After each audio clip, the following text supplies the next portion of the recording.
दोस्तों बात करने वाले हैं एयरफोर्स अग्निवीर वायु इनटेक का फॉर्म कैसे अप्लाई करेंगे। यदि आप इंटर पास हैं किसी भी विषय से किसी भी स्ट्रीम से तो आप इस फॉर्म को अप्लाई कर सकते हैं। इसके अलावा यदि आपने 3 वर्ष का जो डिप्लोमा का कोर्स होता है वो कोर्स आपने किया है डिप्लोमा का, तब भी आप उसके बेसिस पर आप फॉर्म को अप्लाई कर सकते हैं। फॉर्म को कैसे अप्लाई करना है इस वीडियो में मैं आपको स्टेप बाय स्टेप एक लाइव फॉर्म फिल करके बताने वाला हूं, ताकि आप फॉर्म भरते समय किसी प्रकार की गलती न करें। तो चलिए शुरू करते हैं। मैंने आपको वीडियो के डिस्क्रिप्शन में एक लिंक दिया है, वहां आप क्लिक करेंगे और डायरेक्ट इसको ऑफिशियल वेबसाइट पर आ जाएंगे। यहां देख सकते हैं आपको एयरफोर्स का लोगो देखने को मिल जाएगा, बगल में लॉगिन वाला सेक्शन भी देखने को मिल जाएगा। फॉर्म को अप्लाई करने के लिए सबसे पहले आपको रजिस्ट्रेशन करना पड़ेगा। रजिस्ट्रेशन करने के लिए यहां देख सकते हैं क्लिक हियर टू रजिस्टर, यहां आपको क्लिक कर देना है और आपके सामने रजिस्ट्रेशन का टैब यहां पर खुल के आ जाएगा। मैं बता दूं कि यदि आपने इससे पहले भी एयरफोर्स का कभी फॉर्म भरा है तो उसका कोई अस्तित्व नहीं है। आपको एक नया फॉर्म अप्लाई करने के लिए नया रजिस्ट्रेशन करना पड़ेगा, चाहे आप फ्रेश कैंडिडेट हो या फिर आप पुराने कैंडिडेट हो, पहले से अपने फॉर्म भरा था तब भी आपको नया रजिस्ट्रेशन यहाँ पर करना पड़ेगा। उसके बाद ये फॉर्म को अप्लाई कर पाएंगे। तो चलिए हम रजिस्ट्रेशन अपना करना स्टार्ट करते हैं। सबसे पहले यहाँ पर देख सकते हैं क्लिक करते हैं, यहाँ पर टैब खुल के आ गया है। यहाँ आपको अपना कैंडिडेट नेम, यहाँ आपको ना मैट्रिक के सर्टिफिकेट के हिसाब से यहाँ पर आपको अपना नाम लिख देना है, यहाँ ईमेल आईडी लिख देना है, यहाँ मोबाइल नंबर लिखना है। लिखने के बाद जनरेट ओटीपी पे आपको क्लिक कर देना है। क्लिक करते ही आपके मोबाइल नंबर और ईमेल आईडी पर एक ओटीपी सेंड किया जाएगा। ईमेल आईडी का ओटीपी ईमेल आईडी वाले सेक्शन में और मोबाइल का ओटीपी मोबाइल वाले सेक्शन में लिख के इस कैप्चा कोड यहाँ लिखेंगे और रजिस्टर के ऊपर आपको क्लिक कर देना है। इतना करते ही यहाँ पर देख सकते हैं you have sign up successfully, आपका रजिस्ट्रेशन यहाँ पर सक्सेसफुली हो जाएगा। आपको इसे ओके कर देना है। ओके करते ही आप आएंगे अगले स्टेप पर। अगले स्टेप में क्या करना है कि आपको लॉगिन करना है। लॉगिन करने के लिए आप जो ईमेल आईडी दिए थे उस ईमेल आईडी को यहाँ लिखेंगे और पासवर्ड आपके मोबाइल नंबर या फिर ईमेल आईडी पर चेक करेंगे ना, जो ओटीपी गया था उसमें एक पासवर्ड भी होगा, सिस्टम जनरेटेड पासवर्ड होगा। उस पासवर्ड को आपको यहाँ लिख देना है। इस कैप्चा कोड को यहाँ लिखेंगे और लॉगिन के ऊपर क्लिक करके आपको लॉगिन हो जाना है। लॉगिन करते ही आप यहां पर देख सकते हैं आपको पासवर्ड रिसेट करना पड़ेगा। जो आपको पासवर्ड मिला होगा ना, वो पासवर्ड थोड़ा डिफिकल्ट होता है, वो आसान नहीं होता है, इसलिए आपको एक नया पासवर्ड अपने हिसाब से यहां पर बना लेना है। आपको अपना यहां पर नया पासवर्ड बनाना है। पासवर्ड कुछ इस तरह से बनाएंगे जिसमें lower case, upper case, special character कुछ नंबर होना चाहिए। जैसे मान लीजिए आपका नाम है राजू, RAJU कुछ नंबर दीजिए 1 2 3 अपने हिसाब से यहाँ पर दे सकते हैं। और राजू का नाम जो पहला है आर, यानी आर को कैपिटल कर दीजिए, बाकी चीजें अपने हिसाब से यहाँ पर कर लीजिए। उम्मीद है आपको चीजें क्लियर हो गई होंगी। जो पासवर्ड आप बनाएंगे यहाँ लिखेंगे, अपने पासवर्ड को दोबारा से लेके यहाँ पर कंफर्म कर लेंगे। इसके बाद इस कैप्चा कोड को यहाँ लिखेंगे और रीसेट माय पासवर्ड के ऊपर आपको क्लिक कर देना है। इतना करते ही यहाँ पर देख सकते हैं आपका पासवर्ड रीसेट सक्सेसफुली हो जाएगा। आपको इसे ओके कर देना है और फ्यूचर में जब भी आप इसमें लॉगिन करने जाएंगे ना इस वेबसाइट पर, तो उसी पासवर्ड से आपको यहाँ पर लॉगिन करना है। इसके बाद आप देख सकते हैं अगले स्टेप पर इंस्ट्रक्शन आपके सामने खुल के आ जाएगा। आप चाहे तो इसे अपने हिसाब से यहाँ पर पढ़ सकते हैं। पढ़ने के बाद इन सारे बॉक्स पर दोनों बॉक्स पर टिक आउट करेंगे और कंटिन्यू टू रजिस्ट्रेशन के ऊपर आपको क्लिक कर देना है। क्लिक करते ही आप अगले स्टेप में चल जाएंगे, जहां पर आपको अपना पर्सनल डिटेल्स फिल करना पड़ेगा। यहाँ पर आपका नाम शो करेगा, यहाँ पर आपको अपना फादर नेम लिखना है, यहाँ मदर नेम लिखना है। इसके बाद जेंडर बताना है कि आप मेल हैं या फिर फीमेल हैं, आपको अपने कोड यहाँ पर डाल देना है। इसके बाद आपका ईमेल आईडी शो करेगा, नेशनलिटी में इंडियन रहेगा ही, मोबाइल नंबर शो करेगा। इसके बाद यहाँ क्लिक करना है और आपका जो भी डेट ऑफ बर्थ होगा आपको अपने डेट ऑफ बर्थ को यहाँ से चूज कर लेना है। इसके बाद ये पूछ रहा है कि are you serving NCE of Indian air force, यानी आप इंडियन एयरफोर्स में पहले से काम वगैरह कर रहे हैं तो आप इसे यस कर देंगे और जानकारी बताएंगे सर्विस के बारे में। अगर नहीं कर रहे हैं तो आप इसे नो कर देंगे, सही चीज आपको डिसेबल मिल जाएंगी। इसके बाद यहाँ क्लिक करना है और क्लिक नहीं करना है। यहाँ पर देख सकते हैं मैरिटल स्टेटस, आप ये मैरिड ही आएगा क्योंकि ये वैकेंसी इंडियन एयरफोर्स जो है केवल अनमैरिड लोगों के लिए है। इतना करने के बाद आपको सेव एंड कंटिन्यू के ऊपर आपको क्लिक कर देना है। सेव एंड कंटिन्यू करते ही आपके सामने यहाँ पर कंफर्मेशन मांगा जाएगा, आपकी कुछ डिटेल यहाँ पर शो होगा, आपको अपनी चीजों को मिला लेनी है और सबमिट के ऊपर आपको क्लिक कर देना है। क्लिक करते ही यहाँ पर देख सकते हैं पर्सनल डिटेल्स सेव सक्सेसफुली। आप एक स्टेप यहाँ पर पूरा कर लिए हैं। अगले स्टेप में जाएंगे, अगले स्टेप में जहाँ पर आपको ना क्वालिफिकेशन डिटेल्स यहाँ पर फिल करना पड़ेगा। यहाँ पर देख सकते हैं 3 एलिजिबिलिटी क्राइटेरिया आपको देखने को मिल जाती है। इनमें से कोई भी एलिजिबिलिटी आप रखते हैं तो कोई एक ऑप्शन को चूज करके यहाँ पर आप अपने फॉर्म को अप्लाई कर सकते हैं। सबसे पहला ऑप्शन है intermediate, 10+2 intermediate equivalent exam with English and without physics and maths. यहाँ पर देख सकते हैं जो साइंस से हो, कॉमर्स से हो, आर्ट्स से हो, किसी भी स्ट्रीम से किसी भी सब्जेक्ट से हो ना, बस उसने केवल इंटर पास किया हो तो उस बेस पर अपना फॉर्म अप्लाई कर सकता है। इसे चूज कर सकेंगे और आगे की चीज़ों को करनी है। सपोज कि आप इंटर के वाला कुछ यहाँ पर 3 इयर्स का डिप्लोमा कोर्स किए हैं तो इसे चूज कर लेंगे। इसके बाद यहाँ देख सकते हैं 2 इयर्स का जो वोकेशनल कोर्स होता है, इससे आपने किया है तो इस बेसिस पे आप यहाँ पर फॉर्म अप्लाई कर सकते हैं। तो इन तीनों में से जो भी आप एलिजिबिलिटी रखते हैं आपको अपने अकॉर्डिंग यहाँ पर चूज कर लेना है। सपोज कि आप केवल इंटरमीडिएट पास है किसी भी स्ट्रीम से तो आपको पहला ऑप्शन को चूज कर लेना है। इसके बाद ये पूछ रहा है कि have you been declare as a pass in class 10+2 intermediate equivalent exam with 50% marks and aggregate 50 marks in English. यानी ये पूछ रहा है कि यदि आप इंटरमीडिएट 50% मार्क्स से पास है और उसके साथ साथ 50% मार्क्स भी आपका इंग्लिश में है, तो आपको इसे यस कर देना है। इतना करने के बाद आप देख सकते हैं आगे का ऑप्शन यहाँ पर खुल के आ जाएगा। ये पूछ रहा है have you been declare as pass in physics and maths, यानी आपने फिजिक्स और मैथ्स सब्जेक्ट से आप जब इंटर पास किया है तो उसमें आपका सब्जेक्ट नंबर फिजिक्स और मैथ्स था, तो आपको इसे यस कर देना है, उस हिसाब से आपको यहाँ भरना है। अगर नहीं था तो आपको नो कर देना है। इसके बाद यहाँ पर देख सकते हैं इंटरमीडिएट के स्ट्रीम में आप आर्ट्स से हैं, जैसे नो कीजिएगा, तो जाहिर सी बात है जो फिजिक्स और मैथ्स किस में आता है, साइंस में आता है, तो आप इसे यस करेंगे और साइंस यहाँ पर चूज कर लेना है। अगर नहीं आते नो यहाँ पर चूज कर लेंगे। इसके बाद आपको यहाँ पर स्ट्रीम चूज करना है कि आर्ट्स से है या फिर कॉमर्स से, आपको अपने को यहाँ पे चूज कर लेना है। सपोज कि आप यहाँ से यस करते उसके बाद फिजिक्स मैथ साइंस में ही आता है, साइंस चूज कर लेते और आगे की चीज यहाँ कैटेगरी आपको अप्लाइंग फॉर यहाँ क्लिक करना है और आपको यहाँ पे कैटेगरी चूज करना पड़ेगा कि कौन सी कैटेगरी के लिए आप आवेदन देना चाहते हैं। Science subject, other than science subject और बोथ, यानी जो साइंस के कैंडिडेट हैं वो दोनों के लिए अप्लाई कर सकते हैं। लेकिन वही आप देखेंगे ना, सपोज कि मान लीजिए मैं नो करता हूँ कि मैंने यहाँ पर फिजिक्स और मैथ से अपना इंटरमीडिएट पास नहीं किया है, नो करता हूँ, स्ट्रीम चूज किया आर्ट्स। इसके बाद यहाँ पर क्लिक करेंगे, यहाँ पर केवल आएगा अदर देन साइंस सब्जेक्ट। उम्मीद है ये चीज आपको क्लियर हो गई हो, तो यानी आपके कैटेगरी की सब चीजें आपको यहाँ मिलेंगी। इसके बाद आपको यहाँ पर चूज कर लेना है, आपको अपने अकॉर्डिंग जो भी देना चाहते हो आप अपने एलिजिबिलिटी के हिसाब से यहाँ पर दे सकते हैं। इसके बाद यहाँ बोर्ड बताना है, कौन से बोर्ड से आपने अपना इंटर पास किया, यहाँ क्लिक करेंगे और जो भी आपका बोर्ड हो इस लिस्ट से आपको अपना बोर्ड यहाँ पर चूज कर लेना है। बोर्ड चूज करने के बाद आप नीचे आएंगे, यहाँ देख सकते हैं इंटर एग्रीगेट ग्रोथ, यहाँ पर अपना ग्रोथ का परसेंटेज लिखना है कि इंटर में आपको कितना परसेंटेज मिला है। सपोज कि आपको मिला है 74.5, तो आपको क्या करना है कि बस 74 यहाँ पर लिख देना है, पॉइंट के चीजों को नहीं लिखना है, केवल ग्रोथ लिखना है। ग्रोथ का मतलब यही होता है आगे की चीजें। उम्मीद है आपको क्लियर हो गई होंगी। इसके बाद नीचे आते हैं, यहाँ पूछा इंडिकेटिंग ग्रेड सिस्टम एज पर मार्कशीट, यहाँ आपको बताना है कि आपके सिस्टम में क्या था, परसेंटेज था, सीजीपीए था या फिर ग्रेड था, ग्रेड सिस्टम था, जो भी हो आपको अपने अकॉर्डिंग यहाँ पे चूज कर लेना है। सपोज कि परसेंटेज था, परसेंटेज चूज करेंगे और परसेंटेज आपके हिसाब से ही आपको जानकारी देनी पड़ेगी। अगर सीजीपीए तो सीजीपीए चूज करेंगे और उस सीजीपीए के हिसाब से आप यहाँ पर जानकारी देनी पड़ेगी, और ग्रेड था तो ग्रेड यहाँ पर चूज करेंगे और ग्रेड के अनुसार ही आपको यहाँ पर देना पड़ेगा। यानी कि जो भी आप ऊपर चूज करेंगे उस हिसाब से आपको जानकारी भरनी पड़ेगी। सपोज कि हम यहाँ परसेंटेज चूज करते हैं, नीचे आते हैं, यहाँ आपको सब्जेक्ट वाइज बताना है कौन से सब्जेक्ट में आपका कितना मार्क्स है।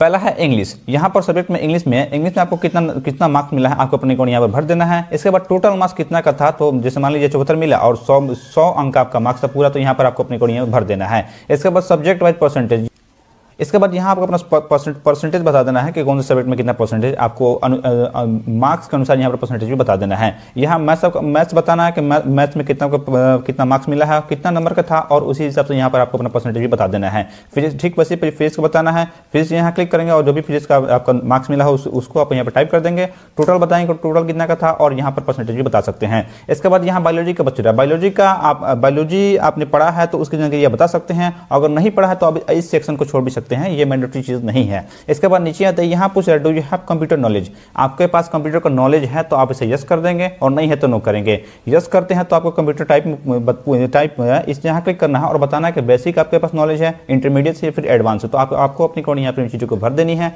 इसके बाद ये पूछ रहा है do you have any additional marksheet to particular subject, जिससे होता क्या है ना कि बहुत सारे स्टूडेंट क्या होते हैं ना कि मतलब सप्लीमेंट्री का एग्जाम देकर पास होते हैं, किसी एक सब्जेक्ट में अगर फेल हो गए तो उसका सप्लीमेंट्री का एग्जाम देते हैं, तो उस केस में क्या होता है ना कि वहाँ पर 2 मार्कशीट हो जाता है बच्चों के पास। तो वैसा कुछ आपके साथ है तो आप इसे यस करेंगे और उसकी जानकारी आप बता सकते हैं, या फिर इसे नो कर देंगे, नहीं है तो नो करेंगे। इसके बाद आगे आते हैं, यहाँ पूछ रहा है कि higher education qualification graduation status, यानी आपको 10+2 के बाद जो ग्रेजुएशन होता है, ग्रेजुएशन आप कर रहे हैं तो आप इसे परसेंटेज चूज कर लेंगे और यहाँ पर बता देना है कि किस स्ट्रीम में कर रहे हैं, इंजीनियरिंग या फिर नॉन इंजीनियरिंग, आपको अपने को यहाँ पे चूज कर लेना है। और आर्ट्स से करना है, साइंस से कर या फिर अदर कोई भी कर रहा हो आपको अपने को यहाँ पे चूज कर लेना है। इसके बाद यदि आप यहाँ कंप्लीट कर ले कंप्लीट यहाँ पर चूज कर लेंगे और ठीक वैसे आपको बताना है कि इंजीनियरिंग या फिर नॉन इंजीनियरिंग और सब्जेक्ट कौन से सब्जेक्ट में आपने ग्रेजुएशन किया है। आपको अपने को इन जानकारी को भर लेनी है। भरने के बाद आपको सेव पे क्लिक कर देना है। सेव करते ही यहाँ पर आपका क्वालिफिकेशन डिटेल्स भी यहाँ पर सक्सेसफुली सेव हो जाएगा। आपको इसे ओके कर देना है। ओके करते ही आप अगले स्टेप में चल जाएंगे। यहाँ पर देख सकते हैं अब आपको यहाँ पर अपलोड एजुकेशन सर्टिफिकेट यहाँ पर अपलोड करना है। यहाँ सबसे पहले आपको मैट्रिक का सर्टिफिकेट यहाँ पर अपलोड करना है। सर्टिफिकेट आपको अपलोड करना है, मार्कशीट नहीं बोला गया है। सर्टिफिकेट जो होता है 3 साल बाद जो मिलता है उसको यहाँ पर अपलोड करना पड़ेगा। चूज फाइल पर क्लिक करेंगे और आपको चीज़ों को अपलोड कर पाएंगे। यहाँ पर एक और ऑप्शन आपको मिल जाता है डिजी लॉकर का। डिजी लॉकर से आप अपलोड करना चाहते हैं, इस पर क्लिक करेंगे और डिजी लॉकर का यहाँ पर आपको यहाँ पर ऑथेंटिकेशन देना पड़ेगा। उसके बाद आप आप अपनी चीज़ों को वहाँ से भी अपलोड कर पाएंगे। नॉर्मल भी कर सकते हैं, चूज फाइल पर क्लिक करेंगे और सेव कर देंगे, आपको चीज़ें अपलोड हो जाएंगी। इसके बाद ये तो हो गया मैट्रिक का सर्टिफिकेट। यहाँ आपको अपना क्या करना है कि इंटर का आपका मार्कशीट यहाँ पर अपलोड करना है। ध्यान दीजिएगा, यहाँ सर्टिफिकेट बोला गया है और यहाँ मार्कशीट बोला गया है। इंटर का सर्टिफिकेट आपको यहाँ पर अपलोड कर देना है। चूज फाइल क्लिक करेंगे, सेव करेंगे, आप चीज़ें अपलोड हो जाएंगी। और यदि डिजी लॉकर से करना चाहते हैं, इस पर क्लिक करेंगे, ऑथेंटिकेशन देंगे और वहाँ से आपको अपनी चीज़ों को अपलोड कर देंगे। अपलोड करने के बाद सेव एंड कंटिन्यू के ऊपर आपको क्लिक कर देना है। सेव करने के बाद आप यहाँ पर देख सकते हैं डॉक्यूमेंट सेव सक्सेसफुली, आपको इसे ओके कर देना है। एक चीज आप ध्यान रखेंगे ना, ये जो आपको 10th का सर्टिफिकेट और 12 का मार्कशीट अपलोड करना है ना, इसका साइज जो होना चाहिए जेपीजी में चल जाएगा और इसका जो साइज होना चाहिए 50 से 150 केबी के बीच होना चाहिए। मतलब 50 से 100 केबी के बीच अपनी चीज़ों को रखेंगे और उसी चीज़ों को यहाँ पर अपलोड कर देना है। इतना करने के बाद आप यहाँ पर देख सकते हैं अगले स्टेप पर यहाँ पर आपको कम्युनिकेशन डिटेल्स देना है, यानी आपका एड्रेस का देना है। आप यहाँ पर देख सकते हैं, यहाँ पर हाउस नंबर, स्ट्रीट नंबर कुछ भी आप यहाँ पर देख सकते हैं। और कुछ नहीं है तो आप अपने गांव का नाम यहाँ पर दे सकते हैं। मतलब गांव, पोस्ट, थाना, सब चीज़ आपको इसी में ऐड कर दीजिए अगर गाँव के निवासी हैं तो। यदि शहर के निवासी हैं तो आप अपने को यहाँ पर हाउस नंबर वगैरह भर के अपना यहाँ पर कर सकते हैं। कंट्री देखने को मिल जाएगा, यहाँ आपको क्लिक करना है और कौन से स्टेट के निवासी हैं आपको अपने स्टेट का नाम यहाँ से चूज कर लेना है। यहाँ क्लिक करना हो, जो भी आपका डिस्ट्रिक्ट होगा आपको अपने डिस्ट्रिक्ट का नाम यहाँ से चूज कर लेना है। इसके बाद यहाँ देख सकते हैं सब डिस्ट्रिक्ट, यहाँ क्लिक करेंगे और सब डिस्ट्रिक्ट यानी आपका ब्लॉक, जो भी आपका ब्लॉक पड़ता होगा आपको अपने को यहाँ पे चूज कर लेना है। यहाँ गांव, आपको ये गांव का नाम आप चाहे तो लिख सकते हैं या फिर टाउन का नाम भी लिख सकते हैं। यहाँ नियरेस्ट पुलिस स्टेशन, जो भी आपका नियरेस्ट पुलिस स्टेशन होगा अपने पुलिस स्टेशन का नाम यहाँ पर लिख देंगे। पोस्ट ऑफिस का नाम यहाँ लिखेंगे। पिन कोड जो भी होगा अपने एरिया का पिन कोड यहाँ पर लिख देंगे। लिखने के बाद आप यहाँ पर देख सकते हैं आधार कार्ड नंबर, यहाँ जो भी आपका आधार कार्ड का नंबर होगा ना 12 डिजिट का, इसे यहाँ लिख देंगे। इसके बाद यदि आपका परमानेंट और कॉरेस्पॉन्डेंस दोनों एड्रेस सेम है तो इस बॉक्स को आप टिक आउट कर देंगे। दोनों जगह सेम हो जाएगा। यदि अलग अलग है तो आप अलग अलग भी दे सकते हैं। अपने एड्रेस की जानकारी देने के बाद सेव एंड कंटिन्यू के ऊपर आपको क्लिक कर देना है। इसके बाद आप अगले स्टेप में आ जाएंगे। अगले स्टेप पर यहाँ पर आपको देख सकते हैं कैंडिडेट हाइट, जो भी आपका हाइट होना सेंटीमीटर में आपको टाइप कर देना है। इसके बाद आपको वेस्ट साइज यहाँ पर दे देना है। इसके बाद कैंडिडेट चेस्ट साइज यानी सीना का आपको साइज देना है यहाँ पर, और शू साइज जो कितने नंबर का शूज आप पहनते हैं यहाँ से आपको चूज कर लेना है। इतना करने के बाद आप नीचे आते हैं। यहाँ एडिशनल डिटेल्स में आपको पूछा सबसे पहले कि are you certificate holder of national cadet corps यानी एनसीसी, एनसीसी का सर्टिफिकेट आपके पास है तो उसे यस कर देंगे और उसकी जानकारी बतानी है कि कौन से लेवल का है, ABC जो भी हो। और उसके बाद सर्टिफिकेट नंबर यहाँ पर लिख देना है। अगर आपके पास एनसीसी का सर्टिफिकेट नहीं है आप उसे नो कर देंगे, ये चीज़ आपको डिटेल मिल जाएंगी। इसके बाद यहाँ पूछ रहा है कि यदि आप एयरफोर्स में रहने वाले कोई भी, जैसे आपके फैमिली में कोई अगर है जो रिटायर कर गया, डिस्चार्ज हो गया है, इस तरह के आप कैंडिडेट के आप चिल्ड्रन वगैरह हैं तो आप इसे यस कर देंगे और यहाँ पर कुछ टर्म्स एंड कंडीशन आ जाएगा। अगर इस तरह कैंडिडेट के आपको चिल्ड्रन नहीं है तो आप इसे नो कर देंगे। इसके बाद ये पूछ रहा है have you been discharge from Indian army, Indian navy, मतलब आर्मी और नेवी से आपको डिस्चार्ज वगैरह किया गया है तो आप इसे यस कर देंगे और उसकी जानकारी आप बता सकते हैं। और नहीं किया गया तो आप इसे सिंपल नो कर देंगे। इसके बाद ये पूछा डू यू नो ड्राइविंग, आपको ड्राइविंग वगैरह आती है तो आप इसे यस कर देंगे। और 2 व्हीलर, LMB, HMB और स्पेशल व्हीकल जो भी आती है आपको अपनी को यहाँ पे चूज कर लेना। सपोज कि आप मोटरसाइकिल चलाना जानते हैं तो आप 2 व्हीलर यहाँ पे सपोज चूज कर लेंगे, और नहीं क्या जानते हैं सिंपल इसे नो कर देंगे। ये चीज़ आपको डिसेबल मिल जाएंगी। अगला पूछ रहा है do you have knowledge in any of the trades welding, soldier, leather work and related, इस तरह के आप काम वगैरह जानते हैं तो यस कर देंगे, नहीं जानते हैं तो नो कर देंगे। ये पूछ रहा है do you have any qualification in catering, catering के आपके पास क्वालिफिकेशन वगैरह है, इस तरह कुछ है तो आप उसे यस कर देंगे, नहीं है तो नो कर देंगे। अगला पूछ रहा है do you have any knowledge in information technology, यानी टेक्नोलॉजी के इन्फॉर्मेशन के बारे में आपके पास जानकारी वगैरह है तो आप यस कर देंगे, नहीं है तो नो कर देंगे। इसके बाद यहाँ पूछा do you have knowledge in accounting, accounting का काम वगैरह आप जानते हैं तो यस कर देंगे, नहीं जानते हैं नो कर देंगे। Do you have any other skill qualification achievements work experience, इस तरह यानी इसके अलावा भी यदि आपके पास कोई स्किल्स, क्वालिफिकेशन, अचीवमेंट्स या फिर वर्क काम का एक्सपीरियंस वगैरह है तो यहाँ पर यस करके आप अपनी चीज़ों को बता सकते हैं, और नहीं है तो सिंपल से नो कर देंगे। यहाँ पूछ रहा है कि do you have any representation achievements in any sports event और डिसिप्लिन, यानी स्पोर्ट्स वगैरह में कोई आपने कुछ अचीव किया है तो आप इसे यस कर देंगे, नहीं किया है तो नो कर देंगे। ये पूछा language known other than English and Hindi, यदि इंग्लिश और हिंदी के अलावा भी यदि आप कोई लैंग्वेज जानते हैं तो आप इसे यस कर देंगे और उस लैंग्वेज का नाम यहाँ पर लिख देंगे। अगर नहीं जानते हैं सिंपल इसे नो कर देंगे। अगले आते हैं अगला स्टेप में। यहाँ पूछ रहा है कि मेडिकल हिस्ट्री में कैंडिडेट मेडिकल हिस्ट्री, यानी आपके पास यहाँ पर देख सकते हो include major illness, major surgery, यानी सर्जरी वगैरह आपको कुछ हुआ, कोई डिजीज वगैरह है तो उसकी जानकारी बता सकते हैं, नहीं है तो इसे छोड़ देंगे। यहाँ पूछा फैमिली मेडिकल हिस्ट्री आपको बता देना है, वही चीज़ बताना है आपको फैमिली में कोई मेजर सर्जरी वगैरह इस तरह का कुछ हुआ है तो आप यहाँ पर बता सकते हैं, मेडिकल जानकारी आपको बतानी है। अगर नहीं कुछ हुआ है तो आप इसे छोड़ देंगे सारी चीज़ों को, सेव एंड कंटिन्यू के ऊपर आपको क्लिक कर देंगे। सेव एंड कंटिन्यू करते ही आपका एडिशनल डिटेल यहाँ पर सेव हो जाता है, आपको इसे ओके कर देना है। ओके करते ही आप अगले स्टेप में चल जाएंगे, जहाँ पर आपको अपना फोटोग्राफ और सिग्नेचर अपलोड करना है। यहाँ पर देख सकते हैं आपको यहाँ पर फोटोग्राफ अपलोड करना है, यहाँ सिग्नेचर अपलोड करना है और यहाँ पर लेफ्ट हैंड का थंब इंप्रेशन यहाँ पर अपलोड करना है। यहाँ पर देख सकते हैं टर्म्स एंड कंडीशंस है कि जेपीजी में फाइल आपका चल जाएगा और 10 से 50 KB के बीच आपका फाइल का साइज होना चाहिए। और जो एक चीज़ यहाँ पर यहाँ जैसे मान लीजिए आपको फोटो अपलोड करना है, तो फोटो अपलोड करने के लिए आप सेव करेंगे ना अपने लैपटॉप या फिर कंप्यूटर में, तो सेव करने का कोई तो नाम लिखते होंगे, तो वो नाम आपको यहाँ पर देख सकते हैं कि आपको ये नाम देना है। जैसे मान लीजिए फोटो का, तो फोटो का ये देना है passport_फोटोग्राफ, ये अपने फोटोग्राफ का फाइल का नाम रखेंगे। इसके बाद सिग्नेचर का हाल है, तो सिग्नेचर का यही आपको लिखना है, एस कैपिटल रहेगा, सिग्नेचर का नाम इसे लिख देना है। और उसके बाद थंब इंप्रेशन आपको सेव करना हो, अपलोड करना है, तो सबसे पहले फाइल का नाम यहाँ पर रखना पड़ेगा। और जो फाइल का नाम रखना है आपको यहाँ पर देख सकते हैं, यहाँ पर फाइल का नाम आपको देखने को मिल जाएगा। यहाँ पर देख सकते हैं थंब_इंप्रेशन, कुछ इस प्रकार से आपको फाइल का नाम यहाँ पर रखना है। अपलोड करने के लिए चूज फाइल पर क्लिक करेंगे और आपको अपनी चीज़ों को अपलोड कर देनी है। एक चीज़ में है कि फोटो का थोड़ा अलग टर्म्स एंड कंडीशन रहता है, मैं आपको दिखाता हूँ नोटिफिकेशन में। यहाँ पर देख सकते हैं पासपोर्ट साइज फोटो, यहाँ पर कलर फोटो आपको अपलोड करना है, जो दिसंबर से पहले का नहीं होना चाहिए, बिफोर दिसंबर 2023, मतलब 2023 दिसंबर के पहले का फोटो नहीं होना चाहिए, आपको अपडेट फोटो देना है। और उसमें आपको करना क्या है कि आपको एक स्लेट लेना है, ब्लैक स्लेट लेना है, आपको अपने चेस्ट पर रखना है और उस चेस्ट और उस स्लेट पर आपको अपना नाम लिखना है और डेट ऑफ फोटो यहाँ पर लिख देना है व्हाइट चौक से। तो कुछ इस प्रकार को यहाँ पर एग्जांपल देखने को मिल जाता है कि आपको अपने चेस्ट पर एक स्लेट लेना है, डेट ऑफ फोटो लिखना है और आप ऊपर अपना नाम लिख देना है। उम्मीद है आपको चीज़ें क्लियर हो गई होंगी। तो चलिए हम यहाँ पर फटाफट अपनी चीज़ों को अपलोड कर लेते हैं और सेव पे क्लिक करते हैं। और यहाँ देखेंगे ना, आपको यहाँ पर अपना कैप्चर लाइव इमेज, एक लाइव इमेज भी आपको यहाँ पर कैप्चर करना पड़ेगा, स्टार्ट कैमरा पर करके आपको यहाँ पर अपलोड करना पड़ेगा। चलिए ऊपर की चीज़ें अपलोड कर लेते हैं, फिर नीचे देखते हैं। मैंने ऊपर की चीज़ों को अपलोड कर दिया है। अब चलते हैं लाइव कैमरा पर। लाइव कैमरा के ऊपर आपको क्लिक करेंगे और आपको करना क्या है कि यहाँ पर आपको अपना लाइव फोटो यहाँ पर लेना है। अभी क्या है कि फ्रेंड्स मेरे सिस्टम में थोड़ा प्रॉब्लम चल रहा है, जिसकी वजह से मैं यहाँ पर लाइव कैमरा जो फोटो लेना है ना, उसको यहाँ पर करके दिखाने में थोड़ा असमर्थ हूँ। तो यहाँ पर कोई दिक्कत नहीं है, आप यहाँ स्टार्ट कैमरा करेंगे और अपने फेस को फ्रेम में रखेंगे और आसानी से फोटो यहाँ पर अपलोड कर देंगे।